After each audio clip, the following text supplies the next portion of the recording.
ও আমার বাপজিরা, আমি আপনাকে বলছিলাম তাহলে নবী সম্পর্কে বলতে বলতে অনেকটা লম্বা হয়ে গেছে। এবার আপনারা যারা এখানে আছেন রাস্তায় চলতে চলতে আপনারা একটু তওবা শরীফ পাঠ করবেন।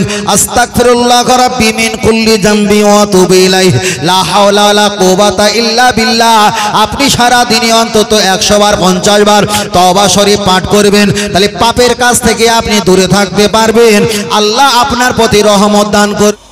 ও আমার জওয়ান যুবকেরা, লক্ষ্য করে দেখা যায় আগে চলে যাওয়া যায়, আপনি তওবা শরীফ পাঠ করবেন।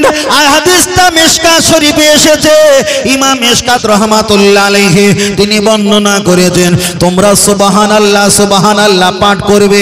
একবার যদি সুবহানাল্লাহ বলা যায় কতটা সওয়াব পাওয়া যায়। আসসামা ওয়াল আরদা, একটা আসমান একটা জমির যতটা ডিফারেন্স, যতটা পার্থক্য, যতটা দূরত্ব, lakh lakh million million billion billion trillion crore crore kilometre রাস্তা। ইমাম মিশকাত রাহমাতুল্লাহ তিনি হাদিস শরীফে বলেছেন, একবার যদি সুবহানাল্লাহ পাঠ করা হয় আমার আল্লাহ পাক খুশি হয়ে আসমান আর জমিন যতটা ফাঁকা জায়গা, এতটা ফাঁকা জায়গা সুবহানাল্লাহ বলার কারণে আল্লাহ নেকি দিয়ে ভরপুর করিয়ে দেয়। জোরে বলেন সুবহানাল্লাহ। ও আমার মুরব্বীরা, আমি বলছিলাম মারেফাতের কথা, আমি বলছিলাম আধ্যাত্মিকের কথা, আমি বলছিলাম তরিকতের কথা, আমি বলছিলাম পীর ওলিদের মহব্বত করার কথা, আমি বলছিলাম নবীকে দিদার পাওয়ার কথা। এবার একটা বার আমি আপনাকে বলি, আপনারা যেখানে ঘুমাও স্বামী স্ত্রী, ওই জায়গায় আপনারা একটা সুন্দর কামরা বানিয়েছেন, এই জায়গায় স্বামী স্ত্রী ঘুমাও। আপনার বাড়িতে সাইকেল বাইক আছে ভালো ভালো ভালো, কিন্তু ঘুমানোর জন্য আপনি তাদেরকে রাখার জন্য সাইকেল আর বাইকের স্পেশাল একটা ঘর দিয়েছো।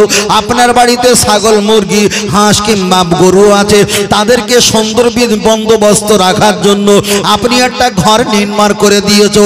অষ্টাকে ভালো করে লজিকটা খেয়াল করবে, আপনার বাচ্চা লেখাপড়া করে পরীক্ষা যাতে পাস করতে পারে তার জন্য স্পেশাল একটা ঘর কামরা বানিয়ে দিয়েছো।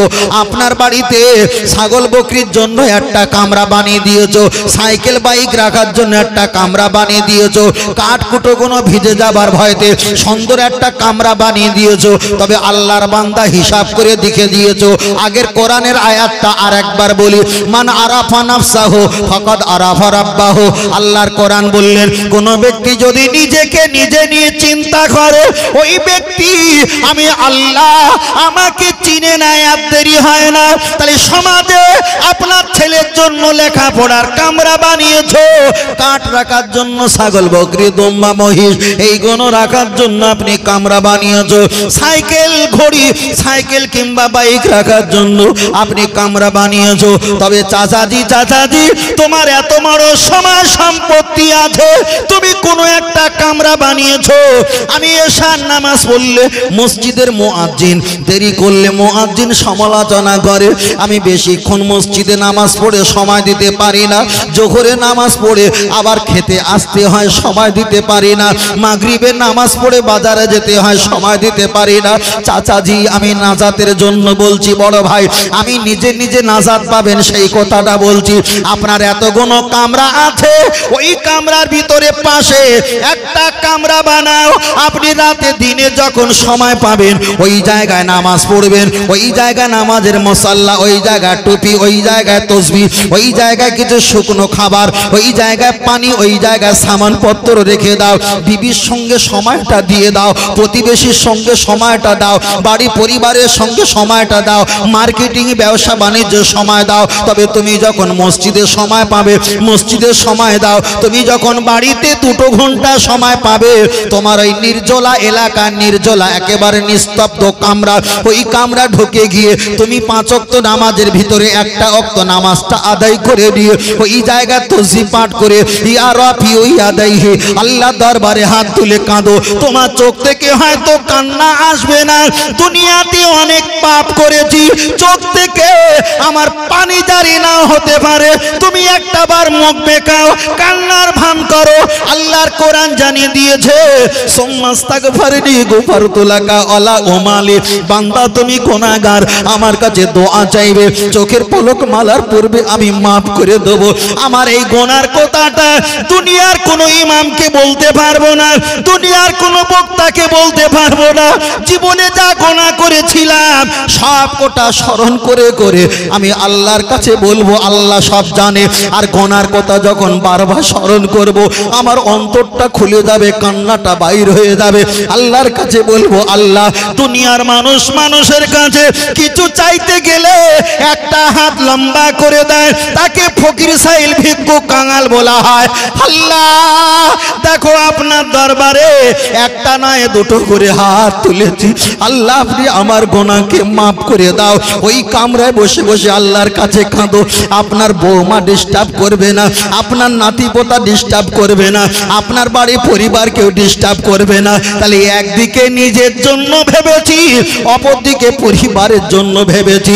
এই সিস্টেমে ইবাদত করে নিজে নিজে যদি একটা কামরা বানিয়ে আল্লাহর কাছে বারবার ইবাদত করতে পারি, 5 বছরের ভিতরে প্রমাণ হয়ে যাবে তোমার গুনাহ সংখ্যা কম আর নেকির সংখ্যা বেশি।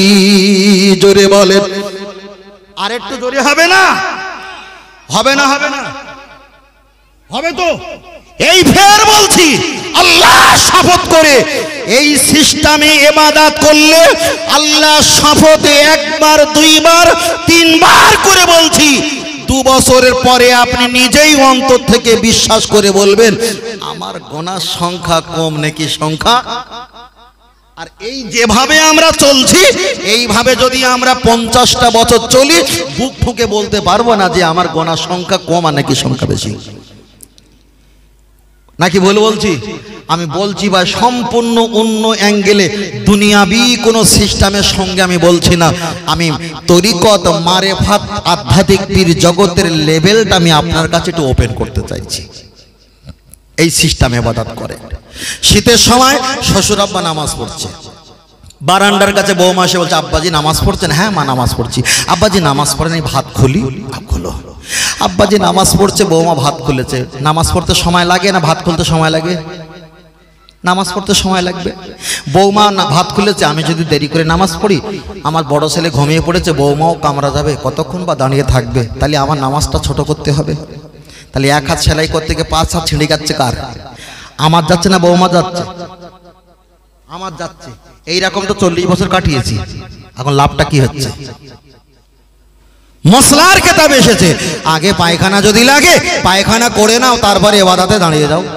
খোদা যদি লাগে আগে খেয়ে নাও, তারপরে নামাজে দাঁড়িয়ে যাও। আমি নামাজে যাব আর বৌমা ভাত খুলে কই গো আব্বাজি আব্বাজি খেয়ে নাও, আমি তসবি পাঠ করব, নাতি বাইক স্টার্টে পিকআপ দেবে, কই দাদুর নামাজ পড়া হয়েছে বাজারে যাব। টোটাল এই চিটিংবাজি, এই টোটাল এই ধাপ্পাবাজি বন্ধ করতে হবে। আমি যখন নামাজ পড়ব এই নামাজটাই আল্লাহ দিদার হবে, এটাই আল্লাহ পাকের মিরাজ হবে। এই নামাজের কথা আলেমরাই বলে, কিন্তু আমরা যে নামাজের কথা বলছি এটা শুধু মসজিদ থেকে শরীর নাড়া দেওয়ার কথা নামাজ। ভাই এ নামাজ আমার দাদুও পড়েছিল, দাদু পড়ে পাপের কাছ থেকে মুক্তি পাইনি। কথা বুঝতে পেরেছেন? এই নামাজটা আমার দাদুও পড়েছিল, পড়ার পরেও পাপের কাছ থেকে মুক্তি পাইনি। তার কারণটা কি? এই ইবাদতটা আল্লাহর কাছে খুব একটা যাচ্ছে না। আমি বারবার করে বলছি আপনি এই সিস্টেমে নামাজ পড়েন, আপনার খাওয়া দাওয়া যা হবে বাড়িতে এলান করে দেন। আমার নামাজ পড়ার সময় যদি খাওয়ার প্রয়োজন হয় ভাত খুলে রাখতে পারেন, ঢাকা দিয়ে রাখবে, নইলে নামাজ পড়া হয়ে গেলে আওয়াজ দেবো আমাকে ভাত খুলে দেবেন। তবে আমি নামাজ পড়বো আমার নিজের স্বাধীনতায়। 10 মিনিট চাইলে 10 মিনিট, ব্যস্ততা থাকলে 10 মিনিট, ব্যস্ততা না থাকলে 20 মিনিট 20 মিনিট আধা ঘন্টা কাটাতে পারি। কেন? আমার স্রষ্টার কাছে আমার অনেক কিছু বলার থাকে, ঠিক না ভাই? ঠিক। আমার কথা কি রাগ করছে বাবু? পিছনে যারা আছেন রাগ করছেন নাকি? আল্লাহ কবুল করেন, বলুন আমিন। তাকবীর দেই, নারায়ে তাকবীর। আর একটু সকলে বলি নারায়ে তাকবীর। আমি কি অসামাজিক কোনো কথা বলছি বড় ভাই? না, আমি বলছি আমি কারোর এগনেস্টে, কারোর বিপক্ষে, কাউকে জিন্দাবাদ, কাউকে উপরে কাউকে নিচে নামাইনি। শুধু বোঝাতে চেয়েছি আমাদের গুনার ভাগটা বেশি, নেকির ভাগটা কম। চিন্তা করেন আল্লাহ। চলেন আমি আপনাকে বোঝাতে যাই। বলছিলাম নামাজ সম্পর্কে, তন্তন নয় আকার, ময় আকার, বর্গীজ নামাজ। দন্ত নয়তে নমিম আকারেতে আমার ময়তে মাতাকে আকারেতে আল্লাহর বুর্গি জয়তে জন্য নত করিব আমার মাতা আল্লাহর জন্য। ও আমার জওয়ান যুবকেরা, আমি আপনাকে বোঝাই, চলেন একটা বার আগিয়ে যাওয়া যাক। ফের বলছি, আপনার কাছে যদি কোনো হাক্কানি পীর মাশায়েখ পরিচিত থাকে, আপনি তানার হাতে হাত দিয়ে বায়াত হও, বলবেন হুজুর আমাকে সবক দেন। আপনি সবকটা নিয়ে পালন করেন, দেখতে পাবেন আপনার কাটিং, আপনার চরিত্র, আপনার চেহারা, আপনার নিদর্শন, আপনার রূপ, আপনার সম্পূর্ণ ব্যবহার অন্য নামাজির তুলনা সম্পূর্ণ ভিন্ন হয়ে যাবে। বারবার একটাই কথা বলছি বাবা, আপনি নামাজ পড়বেন, নামাজ পড়বেন। এবার একটা বার বলবো, জীবনে হয়তো বলিনি, কোনো সময় বলিনি, টোটাল ইন্টারনেটে আমি বলিনি, তবু একটু ছোট করে বলতে হয়। টোটাল নামাজ পড়তে গেলে নামাজটা হয় কি দিয়ে? হাদিস দিয়ে না কোরআন দিয়ে? আহা, পিছন থেকে আওয়াজ আসেন, একটু জোরে বলতে হবে। নামাজ পড়তে গেলে হাদিস দিয়ে পড়তে হয় না কোরআন দিয়ে পড়তে হয়? আর একটু জোরে বলেন, কোরআন দিয়ে। এবার আমি আপনার কাছে যদি বলি, আপনি বলবেন ভাই তুমি কেমন বলছো? আগে বলেছিলাম 40 বছরের শরিয়াতের আলেম, মারেফাতের আলেম 10 মিনিটে গিলে ফেলবে বলেছিলাম। আপনি নিয়াত করেছেন, এবার বলেন নিয়তটা হাদিস না কোরআন? হাদিস। একজন আঙুল গোনেন, আপনি নিয়াত করেছেন নিয়তটা হাদিস না কোরআন? হাদিস। সানা পড়েছেন সুবহানাক আল্লাহুম্মা, হাদিস না কোরআন? হাদিস। আপনি পড়েছেন আউযু বিল্লাহি মিনাশ শাইতানির রাজিম, এটা হাদিস না কোরআন? কেউ বলেছে কোরআনে এসেছে, আবার কেউ বলেছে হাদিসে। অধিকাংশ মত হলো এটা হাদিস। আপনি না না আউযু বিল্লাহি মিনাশ শাইতানির রাজিম, এটাই হলো পুরোপুরি হাদিস। এবার বলেন বিসমিল্লাহির রহমানির রহিম, কোরআনের ভিতরে এইটা ঢুকে আছে। কেউ বলেছেন এটা কোরআন, কেউ বলেছে হাদিস। অধিকাংশ মত হলো এটা হাদিস। তাহলে আপনি নিয়ত করেছেন হাদিস, নিয়ত করেছেন হাদিস, সানা পড়েছেন হাদিস, আউযুবিল্লাহ বলেছেন হাদিস, বিসমিল্লাহ বলেছেন হাদিস। এবার আপনি কি বলবেন? আলহামদুলিল্লাহি রাব্বিল আলামিন, এটা হলো কোরআন। অন্য সূরা যাবে, বিসমিল্লাহ বলে অন্য সূরা যেতে হয়, সেটা হলো হাদিস। আপনি একটা সূরা পড়লেন, ওটা হলো কোরআন। এবার আপনি আল্লাহু আকবার বললেন, এটা হলো হাদিস। আপনি রুকুতে চলে গেলেন, এটা হলো সেজদায়, রুকুতে গিয়ে তাসবিহ পাঠ করলেন, সুবহান রাব্বিয়াল আযীম, সুবহান রাব্বিয়াল আযীম, এটা হলো হাদিস। আপনি সামি আল্লাহ বললেন, এটা হলো হাদিস। রব্বানা লাকাল হামদ বললেন, এটা হলো হাদিস। আপনি ইস্তেকাদায় আল্লাহু আকবার বললেন, এটা হলো হাদিস। আপনি আবার সেজদা গিয়ে সুবহানা রাব্বিয়াল আলা বললেন, এটা হলো হাদিস। আবার উঠে সেজদা যাবার আগে হামদান কাসিরান তাইয়িবান কোন একটা দোয়া পড়লেন, এটা হলো হাদিস। আপনি আবার তাশাহুদ বললেন, এটা হলো হাদিস। আপনি দরুদ শরীফ পাঠ করলেন, এটা হলো হাদিস। আপনি দোয়া পাঠ করলেন, দোয়া মাসুরা, এটা হলো হাদিস। আপনি সালাম ফিরালেন, এটা হলো হাদিস। আপনি যখন দোয়া পড়ছেন আল্লাহুম্মা আমিন, এটা কোরআনে নেই, এটাই হলো হাদিস। এবার বলেন নামাজ পড়তে গেলে বেশি হাদিস লাগে না কোরআন লাগে? ভাই মাথা খারাপ হয়ে যাবে। আগের কথা খেয়াল আছে? 40 বছরের বক্তব্য, কোন শরিয়াত মারেফাতের আলেমের কাছে গেলে টিপে এক ঢোকে গিলে নেবে বলেছিলাম না? এক ঢোকে তো 40 বছরের বক্তব্য গিলে নেবে, তোর বাহাদুরি বন্ধ হয়ে যাবে। কেন? যারা শরিয়াতের আলেম, যারা মারেফাতের আলেম, শরিয়াতটা হলো 1 আনা আর মারেফাতটা হলো কোটি লক্ষ আনা। বলুন সুবহানাল্লাহ। ফের বলছি, তাহলে নামাজ পড়তে গেলে বেশি কি লাগে? কোরআন লাগে না হাদিস লাগে? হাদিস লাগে। এবার কেউ যদি বলে কোরআন ছাড়া নামাজ হবে না, কথাটা ঠিক, হাদিস ছাড়াও নামাজ হবে। তাশাহুদ পড়তে হবে, তাশাহুদ পড়া ওয়াজিব তো। তাশাহুদ পড়তে হবে, তাশাহুদ না পড়লে नहीं हो सकता। শুধু नहीं नहीं सिर्फ नहीं नहीं कभी नहीं हो सकता, কখনো হতে পারে না।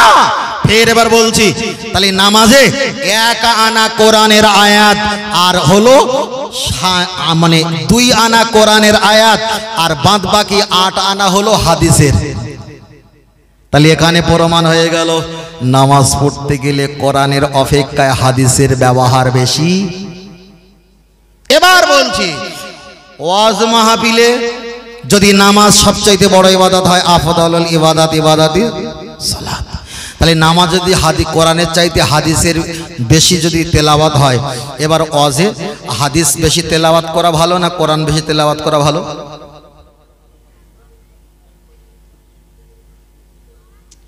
ও কোন একটা হুজুর এসে বলবে এত নম্বর পারা, অত নম্বর পারা, অত নম্বর পারা। আমি আপনার কাছে একটা কথা বলি, টোটাল পারাটা ওর কাছ থেকে একটু সরে দাঁড়িয়ে যাবে। নবী দুনিয়াতে এসেছিলেন তখন কিন্তু কোরআন নাজিল হয়নি। বহু বছর পর আল্লাহ নবীকে পাহাড়ে ডাকলেন, পাহাড়ে গুহা ছিলেন, চেপে ধরলেন, ইকরা বিসমি পড়ো নামে কান নামে রব্বিকাল্লাযী খলাক, যিনি তামাম পৃথিবীর কুল কায়নাতের মালিক, তার নামে পড়ো। নবীকে কোরআন নাজিল করেছেন, নবী দুনিয়াতে এসেছেন, পাহাড়ে কোরআন নাজিল হয়েছে। এর মাঝখানে কোরআন ছিল কি দাদু ভাই? কোরআন ছিল না। তাই নবীর হাতে যারা হাত দিয়ে কলেমা পড়ে মারা গেছে তারা কোরআন পেয়েছে? কথা বলে না, কোরআন পেয়েছে? পাইনি। এক।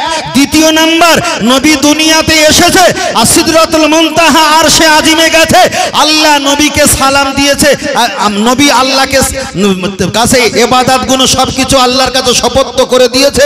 আমার আল্লাহ নবীকে অনেক কিছু দিয়েছে, তার ভিতরে বিষয়বস্তুটা নিয়ে বলছি, নবীকে আল্লাহ নামাজ দিয়েছে। তাহলে দুনিয়াতে এসেছে আর মিরাজে গিয়েছে, এর মাঝখানে নামাজ ছিল? নামাজ ছিল না। এর মাঝখানে কোরআন ছিল? কোরআন ছিল না। তাহলে নামাজও ছিল না, কোরআনও ছিল না। ছিল কে?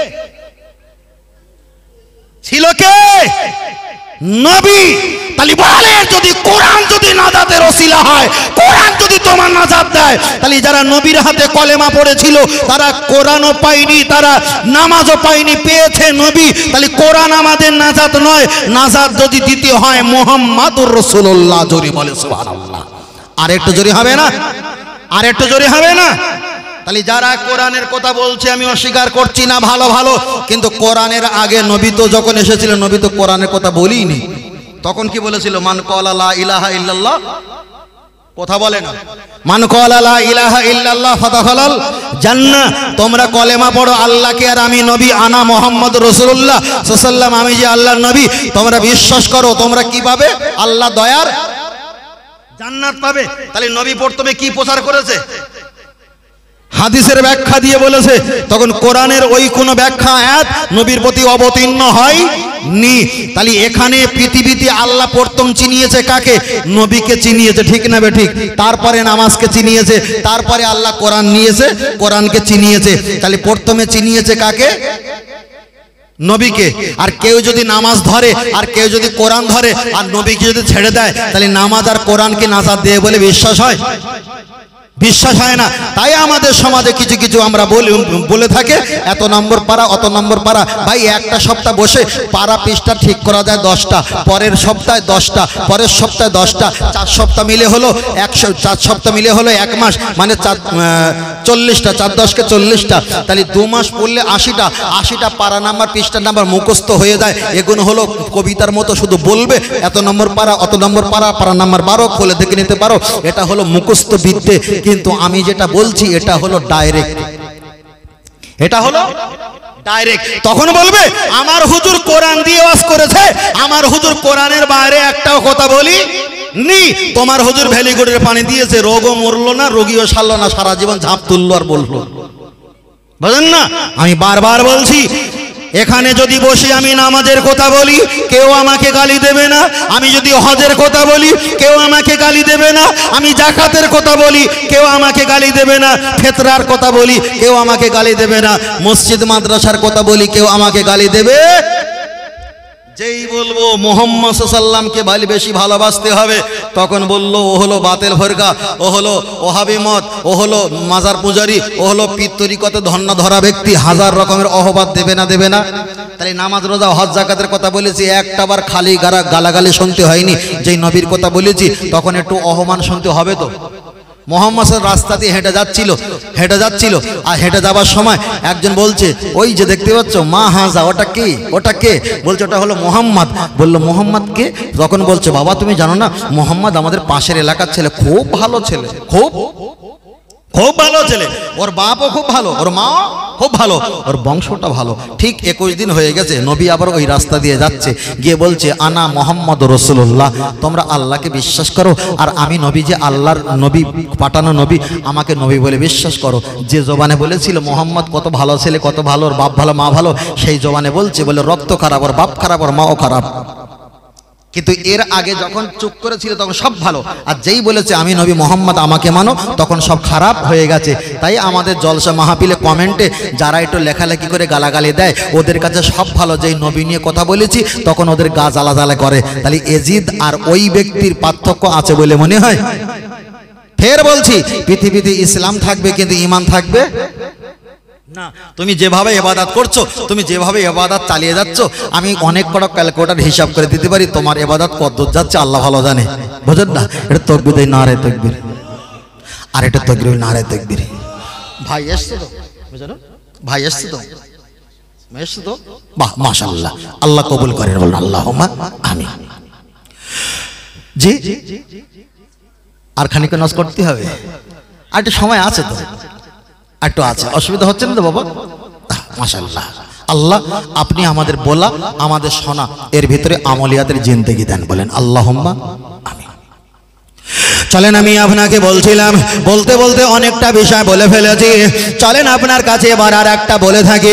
নবী সম্পর্কে যদি বলি, অনেকটা ভিতরে আমি নামতে পারি, যাবার মতো অবকাশ আমার সময় নেই, তবু আপনার কাছে একটা বার বলি। এক সময় আম্মা জান মা আমেনা দয়াল নবীর হাতটা ধরে একটু হাঁটাহাঁটি করছেন। এক সময় আব্দুল মুত্তালিব জিজ্ঞাসা করলেন, বৌমা আমার বাচ্চা মোহাম্মদ, আমার এই পোতা মোহাম্মদ দেখে কোথায় যাচ্ছ? ওই সময় আম্মা জান বললেন, শ্বশুর আব্বা তোমার পোতা মোহাম্মদ একটু খেলাধুলার জন্য আমার কাছে বায়না করেছে, ভালো করে খেয়াল করবেন। আল্লাহ নবীর আম্মা জান, আমাদের আম্মা জান বলেছিলেন, আমার বাচ্চা খেলার জন্য আমার হাতটা টিপে ধরেছে, ছাড়ে না। এই কথাটা বললেন আম্মা জান, তিনি কান্নাকাটি করে নিলেন। তাফসীর কারকেরা বর্ণনা করেছে, নবী খেলাধুলার জন্য, নবী যখন খেলার জন্য, বেড়ানোর জন্য একটু মায়ের হাতটা ধরে টানাটানি করেছিল, আমার আল্লাহ সহ্য করতে পারল না। ওই নবীকে যখন পর্যাপ্ত পরিমাণ বয়স হয়ে গেছে, আমার আল্লাহ পাক সিদরাতুল মুনতাহা আরশে আজিমে আমার আল্লাহ নবীকে বেড়ানোর জন্য তিনি তুলে নিয়েছিলেন। জোরে বলেন। কেউ বলেছেন একদিকে আল্লাহ পাকে দিদার, একদিকে ইবাদত। অবশ্যই আগে বলেছি আমাদের জ্ঞান শেষ, আল্লাহর জ্ঞান ওখান থেকে শুরু। তাহলে আম্মা জান মা আমিনা বাচ্চাকে খেলা করার জন্য হাতটা যখন ধরলেন, আমার দয়ার নবী আম্মা জানের হাতটা বারবার টানা দেয়, আম্মা চলো একটা বার খেলা করি, চলো একটা বার ঘুরতে যাই। এই চিন্তা ভাবনা মা বুঝতে পেরে নিজের শ্বশুর আব্বার কাছে বললেন, আব্বা তোমার এই পোতা, তোমারে দেখা যায় তোমার এই পোতা খেলনা দেওয়ার জন্য, বেড়ানোর জন্য এতটা পিড়াপিড়ি করে, এটা আল্লাহ কবুল করে নিয়েছে। তাই আমার নবীকে সিদরাতুল মুনতাহা আরশে আজিমে আমার দয়ার নবীকে একটা বার তুলে নিয়ে সেখানে আমার আল্লাহ দিদা দিয়েছে। অনেক কিছু আমার আল্লাহ ঘুরিয়ে ঘুরিয়ে বেরিয়েছে, অনেক কিছু তাকে দেখিয়েছে। একদিকে জান্নাত, অপরদিকে জাহান্নাম, একদিকে তামাম পৃথিবীর যা কিছু অদৃশ্য আমার আল্লাহ সেটা নবীকে দেখিয়েছে। একদিকে আল্লাহর নবী খেলনার জন্য মায়ের কাছে পিড়াপিড়ি করে। কোন তাফসীর কারকেরা বর্ণনা করলেন, ওই খেলনার সময় আম্মা জান যখন খেলা করতে না পেরেছে, তাকে যখন খেলার ব্যবস্থা না করতে পারলো, এই কষ্টটা যখন মনের হৃদয় জাগ্রত হলো, আমার আল্লাহ মনের খবর জানতে পারে। তাই নবীকে যখন হেলনায় শুইয়ে দেওয়া হয়েছিল, আম্মা জান মা হালিমা শুইয়ে দেওয়ার পর ওই বাচ্চা নবী মুহাম্মদ সাল্লাল্লাহু আলাইহি ওয়াসাল্লাম একবার হাত এদিকে নাড়ায় ওদিকে নাড়ায়, আসমানের চাঁদগুলো এদিকে ধাক্কা খায় ওদিকে ধাক্কা খায়, ওটাই আমার নবী খেলার জন্য একটা খেলনা বানিয়ে দিয়েছে। আমি আপনাকে বোঝাতে চেয়েছি, আপনি একটা বার বলবেন আমাদের আল্লাহর প্রতি ঈমান আনা, নবীর প্রতি ঈমান আনা কলেমা কি? লা ইলাহা ইল্লাল্লাহ মুহাম্মাদুর রাসূলুল্লাহ। তার আগে আমরা আর একটা বলে থাকি বিসমিল্লাহির রহমানির রহিম, বেসিনজের বিস, মিমলামজের মিল্লাম খরজাবাল্লাহ, হে রাজের হি রা হে জাবার রা, মিম খরজাবার মা নুন রা জিন্নি রা জাবার রা, হে याजिर ही मीम जरमी बिस्मिल्लाहिर्रहमानिर्रहीम। अल्लाह के नाम से शुरू करता हो जो बड़ा मेहरबान नियत रहमाला है। किंतु 1400 দেখা যায় 2024 সাল যখন পড়ে গেছে, নতুন করে আহলে হাদিস মতবাদ যারা আছে তারা কলেমা শরীফটা পাল্টে দিয়েছে। যেমন আমরা ইফতারের দোয়া করতাম আল্লাহুম্মা সামতুলাকা ওয়া তাওয়াক্কালতু আলা রিজকিকা ওয়া আফতারতু বিরহমাতিকা ইয়া আরহামার রাহিমিন বিসমিল্লাহি ওয়া আলা বারাকাতিল্লাহ বলে খেতাম। ওরা ইফতারের দোয়াটা কেটে একটু হালকা করেছে আল্লাহুম্মা লাকা সুমতু ওয়া রিজকিকা ওয়া আফতারতু বিরহমাতিকা বলে শেষ করে দিল। আমরা আস্তাগফিরুল্লাহ তওবা পাঠ করি আস্তাগফিরুল্লাহ রাব্বি মিন কুল্লি জামবি ওয়া তুবু ইলাইহি লা হাওলা ওয়ালা কুওয়াতা ইল্লা বিল্লাহিল আলিয়ুল আযীম। ওরা তওবা শরীফটা কেটে হালকা করে দিয়েছে আস্তাগফিরুল্লাহ রাব্বি মিন কুল্লি ওয়া তুবু ইলাইহি, এটাই বলে শেষ করে দিয়েছে। আমরা কলেমা শরীফ পড়ি লা ইলাহা ইল্লাল্লাহ মুহাম্মাদুর রাসূলুল্লাহ। 2024 সালে আহলে হাদিস দলেরা কলেমাটা কেটে ফাঁকা করে দিয়ে তারা কলেমা বানিয়েছে লা ইলাহা ইল্লাল্লাহ আল্লাহু আকবার মুহাম্মাদুর রাসূলুল্লাহ তারা উঠিয়ে দিয়েছে। ফের বলছি বাবা, পৃথিবীতে ইসলাম থাকবে কিন্তু ঈমান থাকবে। আমরা সারা জীবন শুনেছি কি লা ইলাহা ইল্লাল্লাহ মুহাম্মাদুর রাসূলুল্লাহ সাল্লাল্লাহু আলাইহি ওয়াসাল্লাম। নতুন করে ওরা কলেমা শরীফ আবার তৈরি করেছে লা ইলাহা ইল্লাল্লাহু আল্লাহু আকবার। ভাই তাহলে আপনার যদি এতটা রাগ হয় তাহলে আমাদের কি হচ্ছে? কথা বুঝতে পেরেছেন? এতটা যদি আপনার রাগ হয় তাহলে আমাদের কি হচ্ছে? বারবার করে বলছি, চিল্লা চিল্লি ঠেলা ঠেলি চোখ রাগানো কোনো দরকার নেই। শেষ সময় নিজের নাজাতের জন্য ভাবো, বুঝেন না? 10 জনের মাথায় কাপড় তুলে দিকে নিজের দিকে আবার কাপড় খুলে যাবে। ওই জন্য নিজে বাঁচো, অপরকে বাঁচাও, তবে আগে নিজে বাঁচতে হবে। আল্লাহ আল্লাহ। ও আমার সোনা মানিকেরা, আমি আপনার কাছে বোঝাতে চেয়েছিলাম তাহলে কলেমা শরীফ ওরা পরিবর্তন করে দিয়েছে। আবার নতুন করে ওরা একটা যে কোরআন শরীফের পরে হলো হাদিসের কিতাব, ওই হাদিসটার নাম হলো বুখারী শরীফ। মোহাম্মদ আল্লামা ইসমাইল বিন বুখারী রহমাতুল্লাহ আলাইহি ওই বুখারী শরীফটা ওরা পরিবর্তন করে ওতে লিখে দিয়েছে এটা হলো সহিহ বুখারী, সহিহ বুখারী। নতুন করে আবার ওরা ফতোয়া দিচ্ছে কোরআন শরীফে 114টা সূরা। কয়টি সূরা? 114টাই সূরা। ওরাই বলছে না না ওটা মিথ্যা কথা, কোরআন শরীফে হলো মোট 112টি সূরা। তাহলে হাদিসে ওরা হাত মেরেছে, কলেমায় ওরা হাত মেরেছে, এবার হাত মেরেছে আল্লাহর কোরআনে। তাহলে কোরআন শরীফে 114টি সূরা হলো। ওরা বলেছে না না কোরআন শরীফে মোট সূরা হলো 112টা। তার ভিতরে বলছে সূরা ফাতিহা, যেটা আমরা সূরা ফাতিহা পড়ি। আল্লাহর নবী বলেছেন এই সূরা ফাতিহা হলো কোরআনের জননী, কোরআনের মা। এই কোরআন শরীফে সূরা ফাতিহা 7টা আয়াত দিয়েছে। এই কোরআনের আয়াতটা নাজিল হয়েছিল ওই সময়। এক সময় দেখা যায় 7 ব্যক্তি রাস্তা দিয়ে হেঁটে যাচ্ছে। ওরা বেঈমান কাফের, অনেক টাকা সিরিয়া থেকে ব্যবসা বাণিজ্য লাভবান হয়ে ওরা লাপাতে লাপাতে চলে যায়। নবী সাহাবারা জিজ্ঞাসা করলেন ও আল্লাহ নবী, ওরা এত টাকা ইনকাম করে লাপাতে লাপাতে আমাদের অট্টহাসি হেসে সামনে দিয়ে হেঁটে যায়, আপনি কিছু একটা করেন। আমার আল্লাহর কাছে দরখাস্ত করলেন। আমার আল্লাহ কোরআনে 7টা আয়াত ওই সূরা ফাতিহা শরীফ নাজিল করে দিয়েছেন। আর দেখা যায় সূরা ফাতিহা একেবারে শেষ পর্যন্ত 7টা আয়াত আমার নবীর প্রতি নাজিল করলো।